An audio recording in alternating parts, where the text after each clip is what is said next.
what you've done, they're going to make their adjustments. So guess what? You adjust yourself and try and stay ahead of the pace because you are looking for some separation in this ball game. The adjustment to the adjustment. Without a doubt. Show them one thing, hit them with something else. A tackle made by Todd Davis. Well, it's hard to have vision as a runner and find a hole when there's nothing but defenders in your way. They stacked that one up really well. But give him credit. Instead of trying to bounce it out and turn it into a big play, which might have turned into a big loss, Kai just took his medicine there and took the 1 yard. A gain of 2 there on the heels of a 1-yard pickup on first. This is what happens sometimes when you abandon the running game. It's hard to get back to it because once guys get out of that mentality of firing out and hitting people, hard to get them started again occasionally.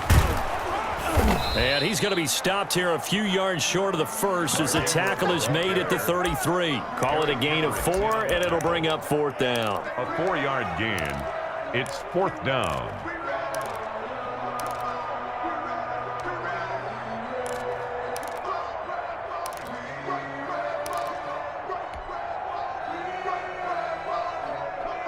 Well, the offense failed earlier on the previous crack at this, but they're going again on 4th down. Now this time he'll look to throw. Looking left side, Andrews with it complete. But he will be stopped behind the line as he will not come close to the marker. So they've gone for it twice now on 4th down in this game, and both times unsuccessful. I wish we could hear the headsets now between the head coach and the offensive coordinator. Now that they're 0 for 2. If they get into a third situation, head coach might say, hey, you got anything for this one? Might get radio silence back. Here's a pass swung out left to his running back. And he'll be taken down across the 50 at the 45 in enemy territory. This drive starting off on the right foot, 18 yards. First down. Into heavy traffic, and it's intercepted. Picked off by Patrick Queen. And the return comes to a halt right at the 44-yard line. Intercepted. That throw, Charles, over the middle of the field, and a few too many bodies in there got picked. That's a normal situation, too, isn't it? No matter how hard you try and spread the field sometimes, there's always going to be a traffic jam, it feels like, towards the middle. And if there's any type of a missed throw or maybe the ball's tipped or just too many bodies in the area, an interception can result. He was unable to shake free there, and they'll cover him for a loss of a yard. Well, Charles, on a different topic, a neat story from Week 3 and that game between Washington and Cleveland. It was a history-making game in one respect. It was the first time in league history that you had women working on both coaching staffs, Jennifer King of Washington, Callie Brownson of Cleveland, as well as another woman, Sarah Thomas, working on the officiating crew. Yeah, Ron Rivera, the head coach of the Washington football team, he said all we're doing is just creating opportunities for people who deserve it, and I know his counterpart Kevin Stefanski in Cleveland felt the same way. Quick facts on these people. Callie Brownson, Jennifer King, both got their starts at Dartmouth under Buddy Tevens, the head coach there.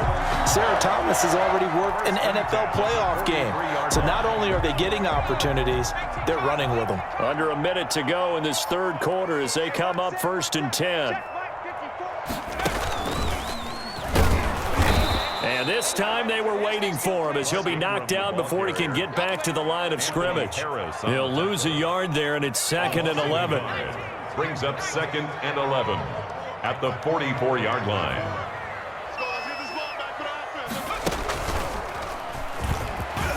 And he's able to carve out about 6 there, down to the 37. He's brought down at the 37-yard line. It's a gain of 6. So they'll get a little extra time to come up with his 3rd down play as we played 3 quarters. You're watching the NFL on EA Sports. The Ravens on 3rd down. They've converted 4 times out of 6. Not bad. This will be 3rd and 5. It's complete to Brown, right side. And he's going to get this inside the 30. Jackson on target to Brown for a Ravens 1st down. That is definitely what we call on defense an uh-oh play. And what you mean by that is against Lamar Jackson, when you see him out of the pocket, your first thought is, uh-oh, he's going to try and run it. How do I get to him and get him on the ground? And guess what? That didn't happen, and his receivers took advantage. Jackson throwing on target to Brown. And taking it to the 15-yard line before he's brought down. Another catch for him there. This one good for 11. First down. Line of scrimmage, the 15. It's 1st and 10.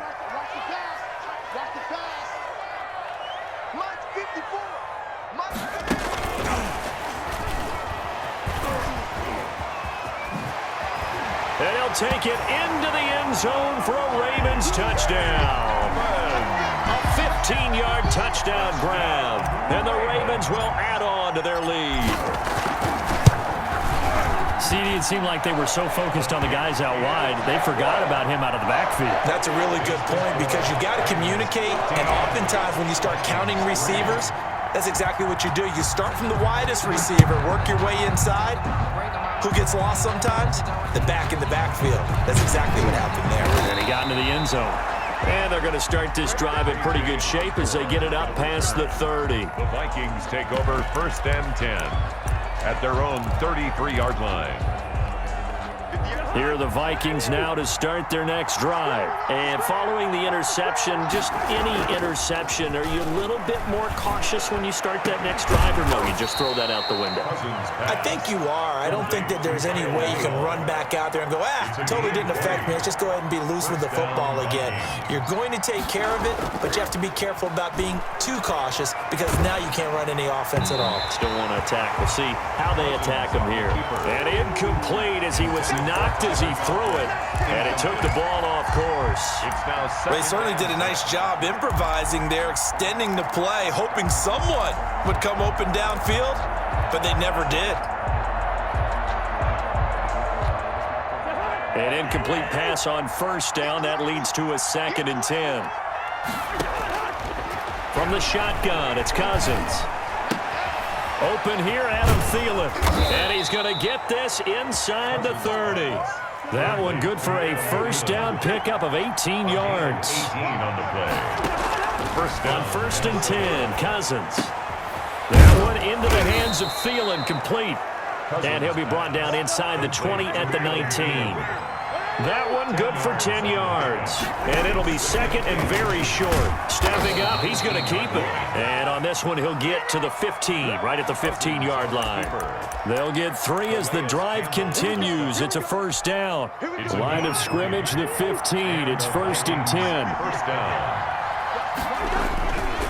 Cousins gives way to Cook. And able to surge forward for about 5 yards down to the 10. 2 minutes left to play in this football game here on EA Sports. So the Vikings in possession of the football as we get you reset. And let's see what they've come up with offensively after having time to talk it over. And he'll get into the end zone. Touchdown, Minnesota. Cousins able to connect with Adam Thielen. And the Vikings are able to make this a close game again. Okay, game on. Don't go anywhere yet. You got a 1-score game now. Probably going to rely on the onside kick coming up. Yeah, they have to. It's not a high percentage play, but it's better than not having a chance at all. And that's when you put your leap. And oh, he takes off with it. It's a fake. And he'll be out of bounds well short of the goal line, so the attempt at the fake extra point unsuccessful. Okay, they went for the fake off of the extra point attempt. It's a long way to go, and they didn't get there. Didn't get it completed successfully. Did someone dare them to do that? Did someone double dog dare them to do that? Maybe they saw something on film, but do you see something on film with those to try something from the 15 on a PAT? I don't know. The only thing they needed to see on film there was a snap, a hold, and someone kicking the ball through the post.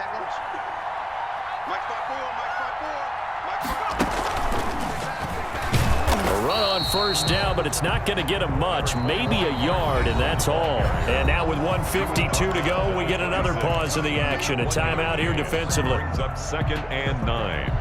The last play got just a yard. Here's 2nd and 9 from the 26.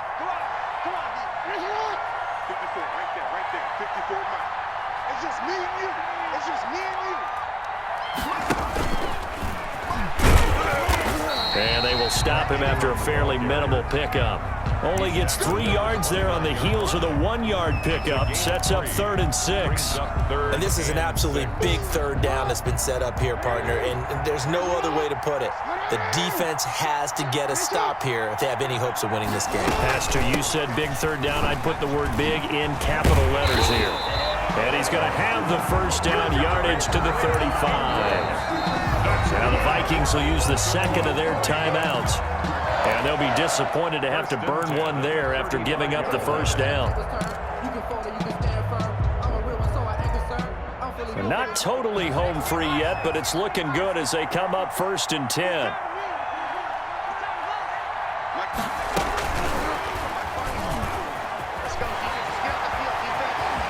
And he'll take this to the other side of midfield before going out of bounds. The Ravens get a new set of downs, give them 17 on that pickup. Well, I can certainly tell my age, partner, because when I was a kid, running backs like J.K. Dobbins with over 2,000 yards in their final season in college, they went early in the draft. Instead, he somehow lasted until the 2nd round. But how great is it to get a guy with that ability who can run it inside, run to the perimeter, and catch the football in the backfield? Be able to get him in the 2nd round? That's what I call a steal. At the 33-yard line. So they'll come up 1st and 10 now from the 33.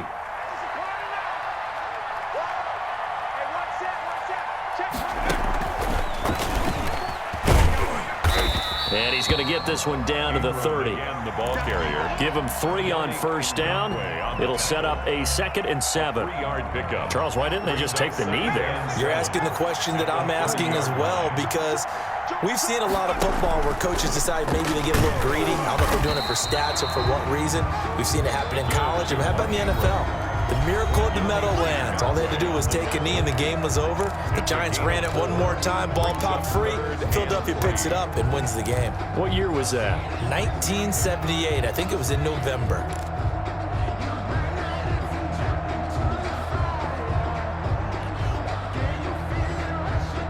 Seventh play of the drive now as they come up on a 3rd and 3.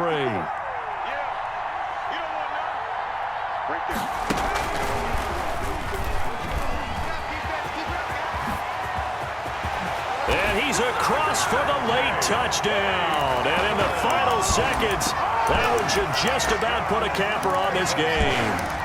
And that touchdown should make you feel comfortable.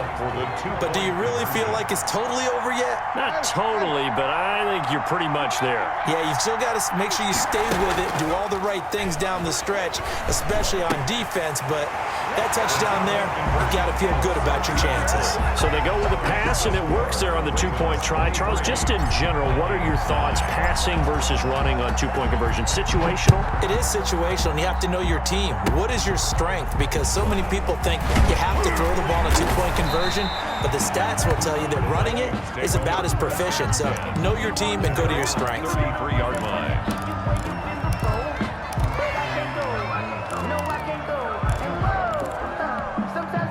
Here are the Vikings now to start their next drive. They have a little bit of time left here, but this one not going to go their way.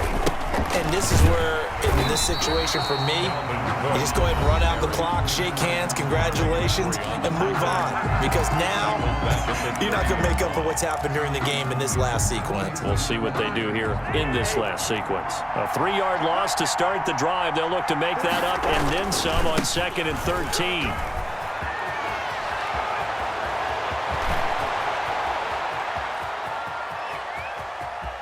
And a little bit of a consolation prize there. He's into the end zone. Won't win him the game, but they do get the score with all zeros showing. But some fantasy players are really happy with that score. Doesn't affect the outcome, but, hey, nice job there to put it in the end zone for the final play. Could it affect other things? Sometimes these types of scores are ones that we don't consider big at the time. Then later on we find out maybe that was a tiebreaker.